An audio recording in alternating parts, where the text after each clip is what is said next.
Hivi unafahamu kuwa majani haya ni bora sana kuliko kula mayai, kuliko kula nyama, kuliko kunywa maziwa na vitu vingine vyenye protini nyingi?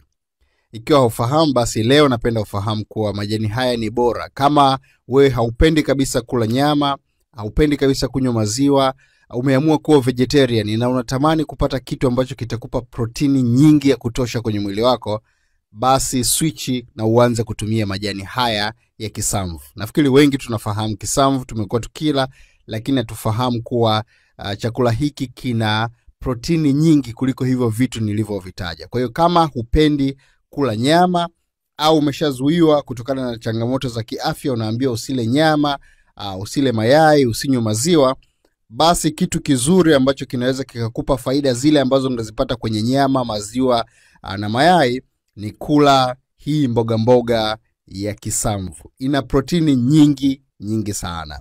Hiyo ni faida ya kwanza, lakini faida ya pili, majani haya yanasaidia kuimarisha kinga mwili. Yana vitamin C nyingi sana ambayo inasaidia kuimarisha kinga mwili. Kwa hiyo kama una changamoto yoyote ya afya yako, jitahidi kula kisamvu mara kwa mara na utaona changamoto yako imeisha kabisa.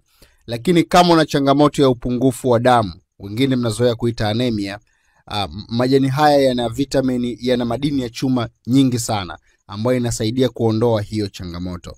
Lakini faida ya nne, kama una changamoto kwenye mfumo wa mmeng'enyo wa chakula, majani haya yana fiber nyingi sana ambayo husaidia kuweka mmeng'enyo wa chakula vizuri sana.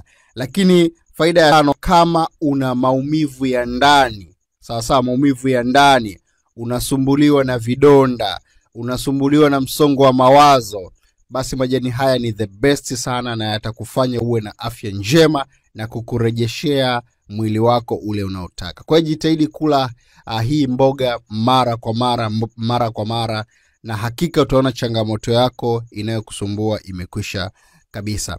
Pengine unaweza kujiuliza tunatumiaje?